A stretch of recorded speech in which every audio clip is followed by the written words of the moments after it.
na bouleni to na ringi boy o ma mo église et même si na suna porteur on le ba non ngeka comme partage à moitié vie autre ça non sur terre et les canons mais ce n'est pas dit que non ceux qui ont les capines sous ces états il y a une vie éternelle aux aboga on dit va biloko na bouleni il faut ça la mo na parler et le côté biblique tu intérêt na ngeza ni ngata biblique yoka awa tozana mukanda ya Psaume 1.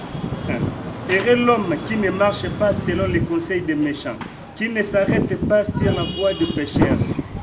Après. Heureux l'homme qui ne marche pas selon les conseils des méchants. C'est qu'il faut éviter ma caméra na banzela ya bato oyo balingaka kaka masanga via kindumba via makambo belé. La comprendre. Non. Et yoka, tala, omoni ya moni chatilo la ya rapé singa moi vela ngala omela. Dérange quoi?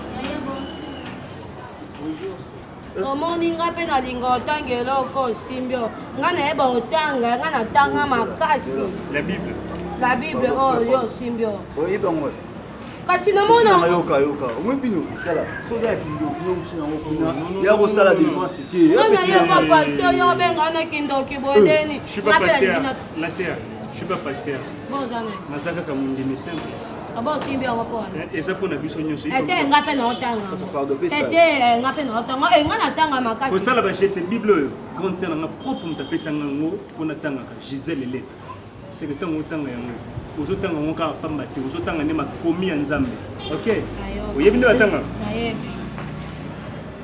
nzambe ayebi ndenge asalama naye te nzambe akokota mpe bato ye te nzambe aponaka te mon frère Psaume 3 Psaume 3 verset 3 na 3 tina 3 elobi boye silence au nom de Jésus nde bapaster silence au nom de ngai zana tanga no te omona makambo mosusu miracle oyo nzambe akosala so c'est là servasi je suis un élève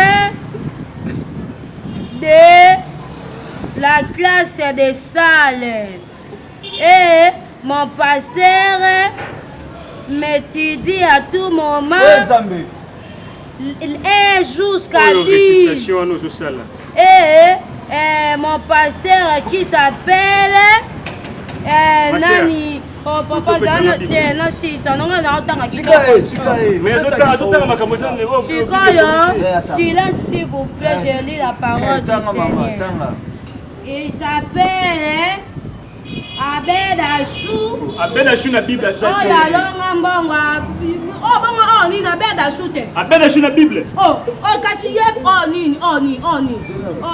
Maintenant je suis une élève très intelligente de la parole de Dieu.